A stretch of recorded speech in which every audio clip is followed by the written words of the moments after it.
Olá pessoal, é professor Yuri Gomes mais uma vez, e na aula de hoje nós vamos falar sobre transações, né? Nós vamos estudar um pouco o conceito de transações no banco de dados MySQL.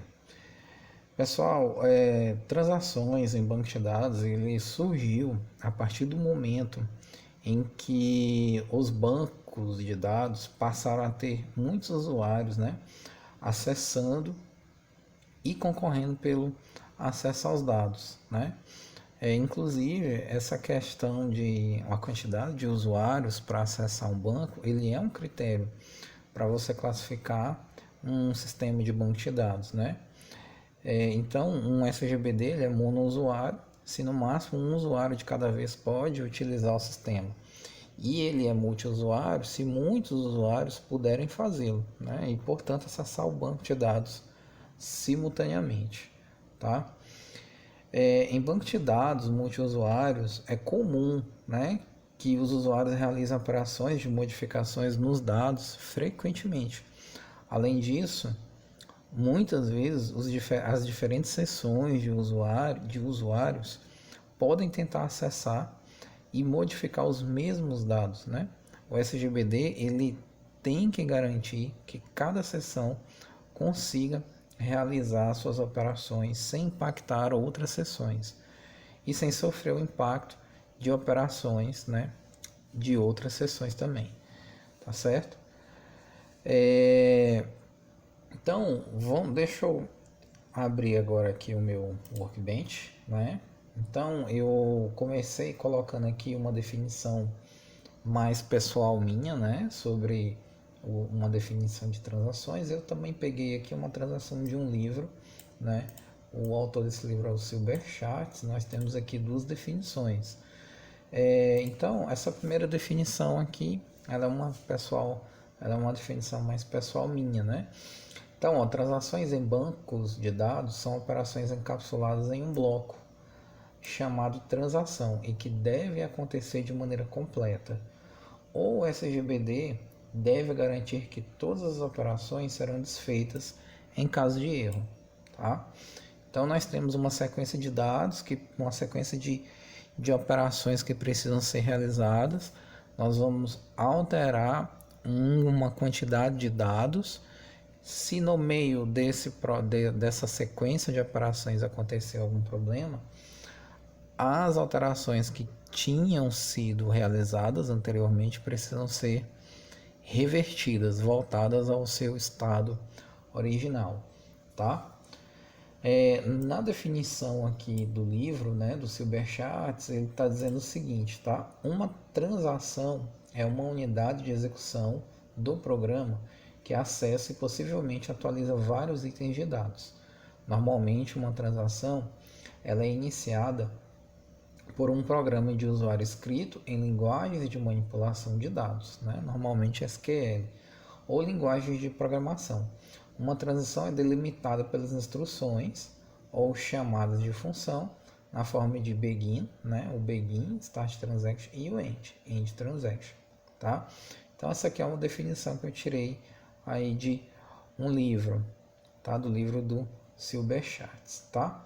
Então, pessoal, com transação, o conceito é tudo ou nada, certo? Ou você consegue executar aquela transação do início ao fim, ou então você não vai, né, executar nada, né? E se tiver executado e acontecer algum problema no meio do caminho, aquilo que tiver sido executado antes do final da transação, né, precisa ser revertido, tá? Antes do problema, você está executando uma transação, no meio do caminho deu um problema. Aquilo que foi feito anteriormente, desde o início da transação, precisa ser revertido, certo?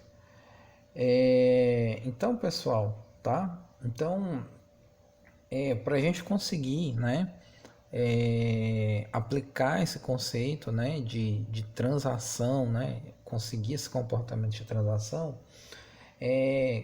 nós temos quatro propriedades que elas são observadas, tá? Então nós temos aqui a propriedade da atomicidade, a propriedade da consistência, a propriedade do isolamento e a propriedade da durabilidade. Então nós vamos conhecer um pouco sobre essas 4 propriedades, tá? Então, ó, em um banco de dados, né, tradicional, ele deve permitir que os usuários consigam realizar as operações e modificações nos dados de forma segura, que não interfiram, né, nas ações de outros usuários e que também garanta que essas instruções de uma sessão do usuário serão realizadas com sucesso e preserve a consistência desses dados, né?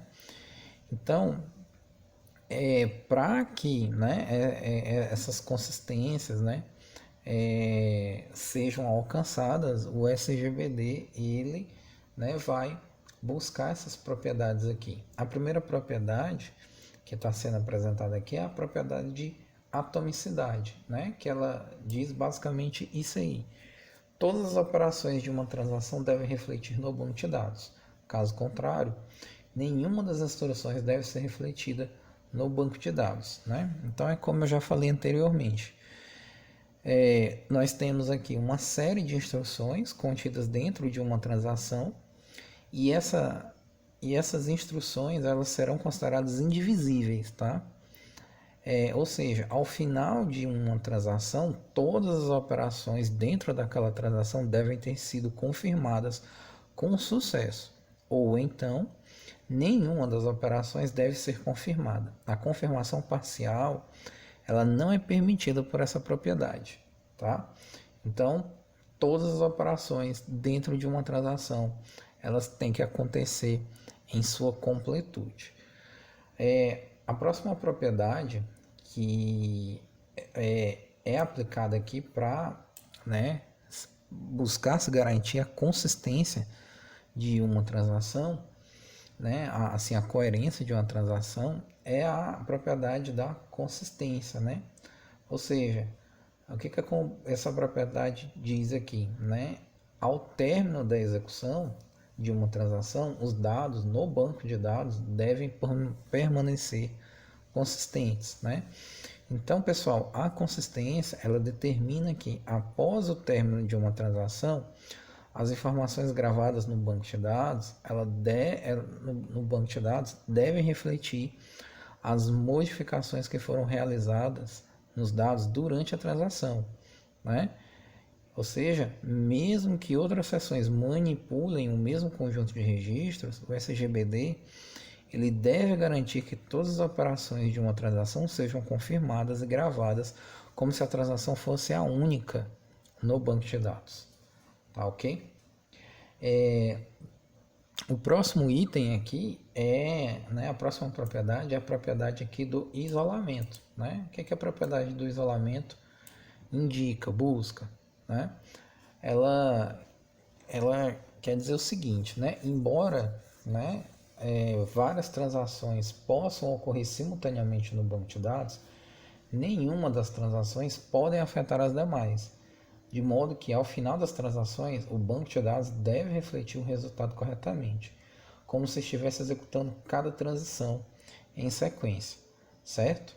Então, pessoal, uma transação ocorre ela sem ter acesso e conhecimento às demais transações e as respectivas mudanças que elas provocam nos dados, certo? Então o SGBD ele deve controlar o isolamento, permitindo que todas as transações ocorram sem que uma influencie, tá, a execução interna da outra, certo? Então tem uma transação, ela vai começar, ela vai terminar e a sua execução não vai influenciar a execução interna de uma outra transação, ok? E a última propriedade aqui é a durabilidade, né? Nós temos aqui, ó, o que a durabilidade nos diz, né? Ao final da execução de uma transação, o banco de dados deve refletir e manter as alterações realizadas por ele, né? Então, pessoal, todas as modificações realizadas nos dados devem ser persistidas no banco de dados, devem ser mantidas, devem ter perenidade, tá? De modo que as alterações sejam, né, permanentes ao final da transação, tá certo? Eu preparei um diagramazinho aqui, né, para procurar ilustrar para vocês aqui, né, para deixar um pouco mais claro, né, os passos aqui de uma transação, tá? Então deixa eu abrir aqui ele, né? Tá aqui. Então, ó, eu tenho aí mostrando para vocês aqui os estados de uma transação. Então, nós temos aqui o estado inicial, né, o begin, e a transação acontece. Então, aqui dentro dessa transação eu posso ter aqui uma sequência de comandos SQL, certo? Insert, update, delete, select, enfim, posso ter aqui uma sequência, tá, de comandos aqui dentro. Ao final dessa transação, se tudo tiver acontecido corretamente, né, eu vou para o estado do commit aqui, né, ou seja, a transação aconteceu com sucesso, tá? Caso contrário, eu tenho que dar um rollback, né? Ou seja, eu tenho que reverter as mudanças que foram aplicadas no banco, né? Então, esse rollback aqui, né, ele vai indicar que houve uma falha, né, na transação, e o estado original do begin ele precisa ser, né, restaurado, né, precisa ser retornado ao estado inicial aqui, tá certo? Bom, vamos, né, procurar aqui. Eu escrevi aqui um pequeno, né, um pequeno exemplo teórico, tá, para a gente poder estar compreendendo ainda mais facilmente, né, essa operação de transação nos bancos de dados, tá? Então, suponha aqui, ó, que isso daqui é uma operação de saque, né? Então, por exemplo, o usuário, né, que ele, sei lá, ele chega lá na boca do caixa lá, né? Ele vai, por exemplo, né, ler o valor do saque, isso pode ser feito com o comando select, por exemplo, no banco de dados. Aí ele vai ler o saldo, né? Isso pode ser feito com o comando select também no banco. Depois ele vai efetivamente, né, o banco de dados ele vai subtrair o saldo, né? Então isso pode ser feito com o comando update, por exemplo, tá? E aí depois, né, ele vai atualizar esse saldo. Isso também pode ser feito com o comando update. E aí depois ele vai entregar o valor sacado, né? Então, uma operação de saque, por exemplo, ela pode ser, né, considerada como uma transação, pois essa operação ela não pode acontecer sem que todas as etapas tenham sido concluídas. E ela também não pode ser afetada por outras operações que eventualmente ocorram ao mesmo tempo e na mesma conta, tá? Então isso aqui é uma transação, né? Essa transação de saque aqui, ela não pode ser interrompida no meio do processo. Ela não pode sofrer uma alteração, uma influência, uma interferência de outra transação no meio de sua execução. Ela tem que começar, fazer todos os seus passos e depois finalizar para que outras transações possam acontecer, tá ok? Então, aqui no MySQL aqui nós temos aqui os comandos, né, que delimitam uma transação. Nós temos aí o start transaction, begin e o end, né, o save point, o commit e o rollback, tá? Então o commit você vai usar o commit quando a transação tiver todas as sequências, né, todos os comandos foram executados com perfeição. Você vai usar o comando commit. O save point aqui, pessoal, é o seguinte: se no meio do caminho, se no meio daquela transação tiver acontecido algum problema, né, aí você pode aplicar um comando save point no meio da transação para que ele dê um rollback para o estado original. Então você vai criando ali pontos de salvamento daquela transação durante a transação. Obviamente aqui o start transaction, né, ele vai inicializar, né, a transação, tá? Nos blocos, pessoal, begin, né, nos procedimentos, por exemplo, Os blocos begin e end, eles também podem definir uma transação, tá? Eliminando a necessidade da utilização de operadores, dos operadores stack transaction e do commit, tá certo? E nós temos aí o comando rollback, né, que é o comando que vai fazer retornar ao estado original, né, ao estado inicial daquela transação, tá ok? Bom, então agora, né, vamos fazer um pequeno exemplo, né? Vamos fazer aqui um exemplo de uma transação, tá? Nós temos aqui, né, um exemplo que está pedindo o seguinte, né? Nós queremos criar aqui uma transação que realiza duas inserções na tabela de dependentes. Caso alguma das inserções não seja concluída com sucesso, certo? Não deverá ser gravado na tabela. Caso as duas inserções sejam incluídas, ambas devem persistir em banco de dados, ok? Então aqui no nosso banco de dados, recursos humanos aqui, nós não temos aqui a tabela de dependentes, né? Então primeiro nós vamos criar essa tabela de dependentes aqui. Então vamos lá, né? Create table dependentes, né? Então nós vamos criar aqui essa tabela. E aí nessa tabela de dependentes nós vamos fazer o seguinte, nós vamos colocar aqui o dependente ID, ele vai ser do tipo inteiro, auto increment primary key.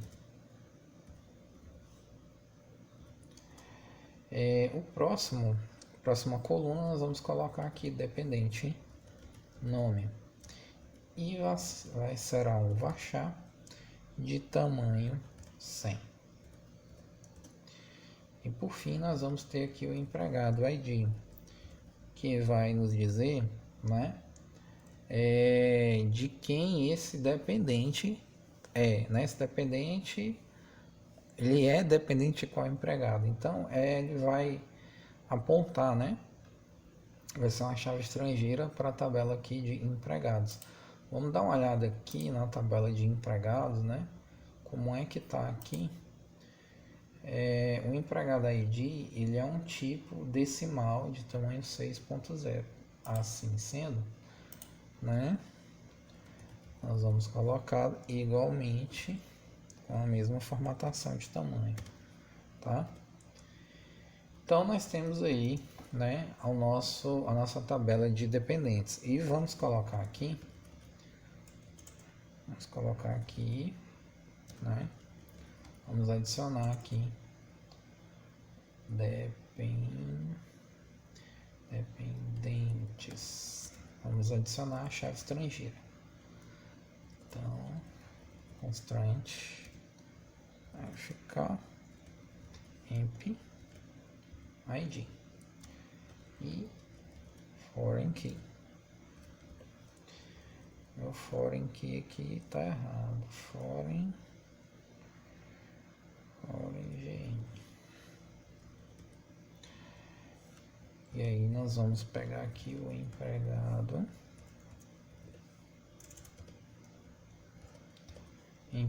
ID e ele vai referenciar a tabela de empregados na coluna empregado ID. Então nós temos aí um alter table, onde nós vamos alterar a tabela, né? E vamos adicionar uma chave estrangeira, né? Que vai ser, a coluna empregado ID vai referenciar a tabela empregados também na coluna empregado ID, ok? Vamos ver aqui se vai acontecer tudo certo. Ok, não deu tudo certo, não deu nenhum erro ali. Então nós temos aí a nossa tabela de dependentes aqui criada, dependente ID, eu errei o nome, né? Dependente nome empregado, né?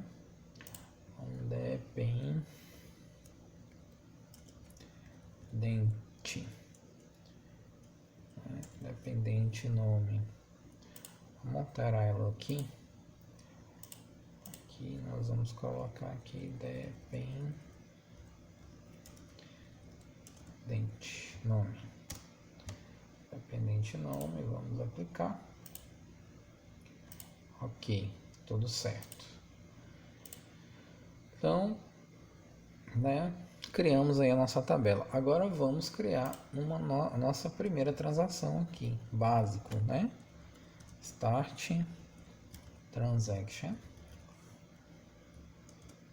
E nós vamos colocar aqui commit, né? Se tiver dado tudo certo. E aí nós vamos dizer o seguinte aqui, nós vamos fazer o seguinte, nós vamos fazer um insert into dependentes, né? E aí nós vamos, aqui está, né, as colunas, então vamos pegar aqui o seguinte, dependente nome,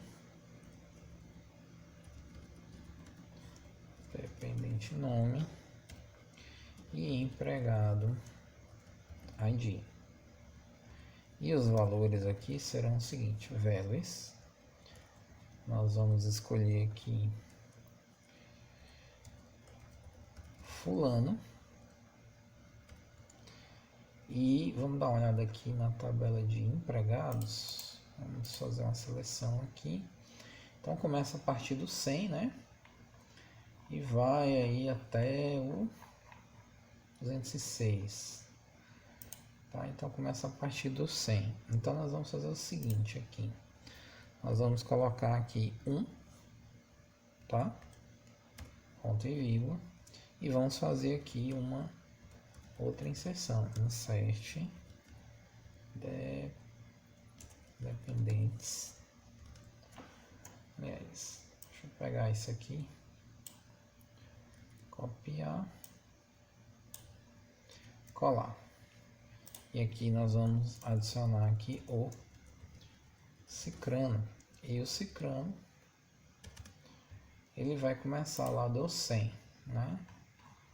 Então nós temos aqui 100, ok. Então nós temos aqui, né, o início, né, e o final aqui de uma transação. Então vamos fazer o seguinte, vamos selecionar aqui e vamos tentar executar. Então ele está dizendo aqui, ele não, né, ele não executou, né? Vamos dar uma olhada, né? Vamos dar uma olhada aqui na tabela de dependentes, né? Vamos selecionar.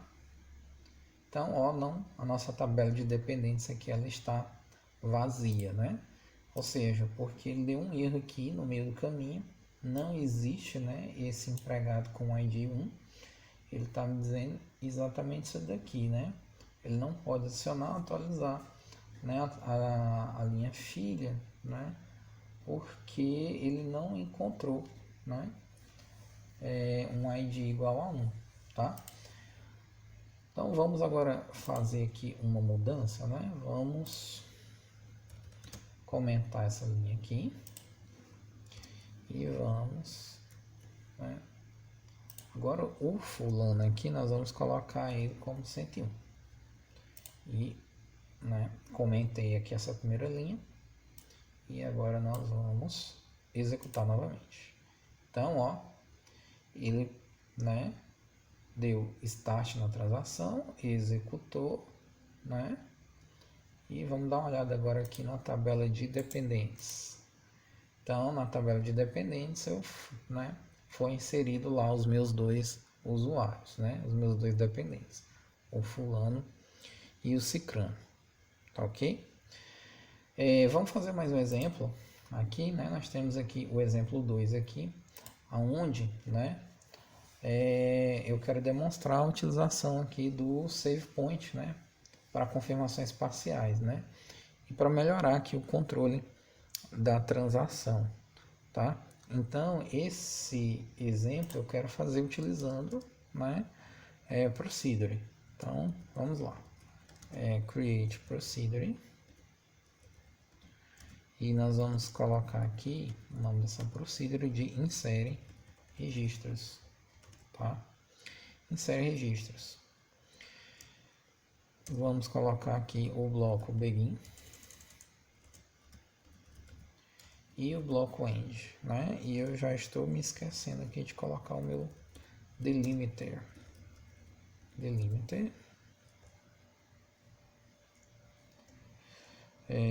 Cifrão.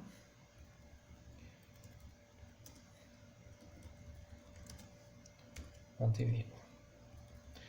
Então aqui dentro da minha transação nós vamos dizer o seguinte, nós vamos colocar aqui um start transaction, tá?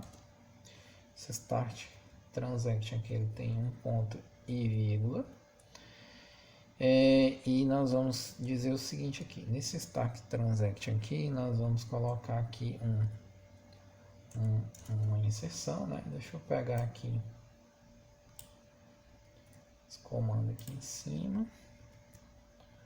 Nós temos aí, né? Vamos fazer inserção e aqui o valor aqui nós vamos colocar valores qualquer aqui, né? Nós vamos colocar aqui Maria da Silva 101 e aí nós vamos adicionar aqui um save point.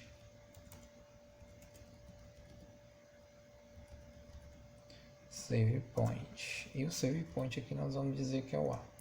Então, se der algum problema e isso daqui tiver executado com perfeição, mas se der algum problema aqui no restante da transação e eu der um rollback, ele vai voltar para esse ponto A aqui, tá certo?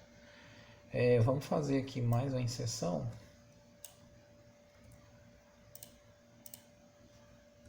Então aqui nós vamos colocar, e aqui nós vamos dizer o seguinte, aqui nós vamos colocar o nome Fernando Soares, e aqui nós vamos colocar 102, né? E vamos colocar aqui um save point novamente, save point B. Depois nós vamos fazer aqui um outro comando de inserção.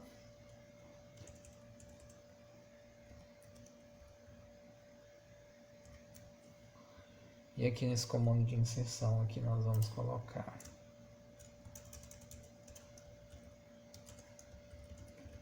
Joaquim Barbosa. E aqui nós vamos colocar 105. Aqui nós vamos colocar 100.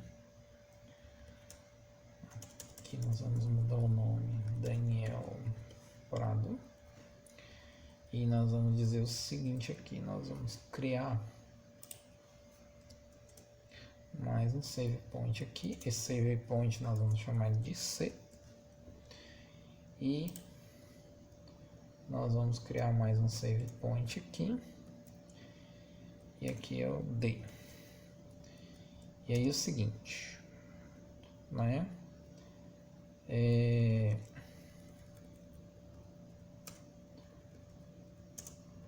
Mudar aqui a indentação.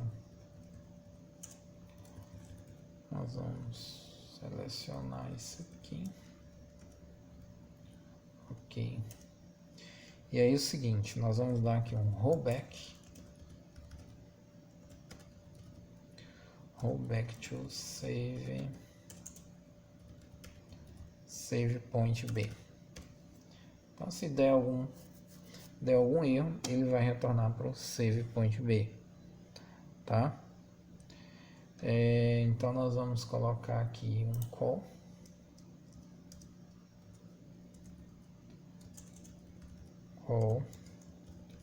insere registros. Então vamos dar uma olhada aqui nos nossos empregados aqui. Nós temos o 100, 101, 102, 103, 104, né? Então aqui ele vai eu quero fazer um erro aqui de propósito. Eu quero que ele execute aqui. Vamos colocar 1. Então vamos criar aqui o nosso procedure.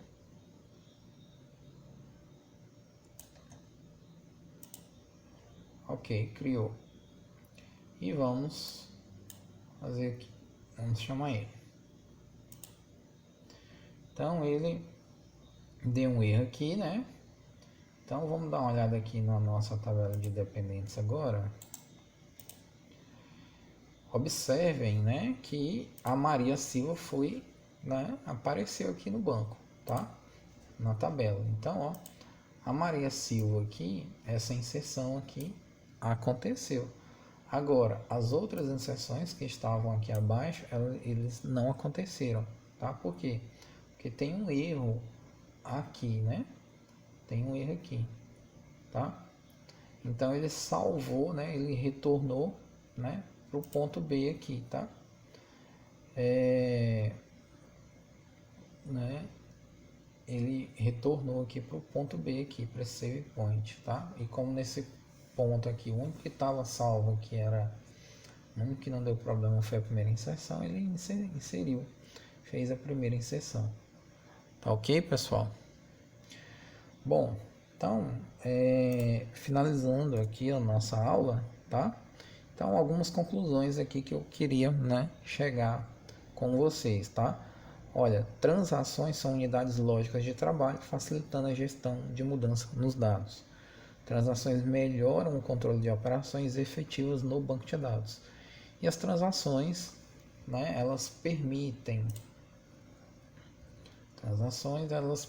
uma melhor satisfação com relação às regras de negócio do sistema, tá? Mantendo as consistências dos dados, tá ok? Então, quero desejar aí para vocês um forte abraço. É isso aí, pessoal. Até a próxima aula.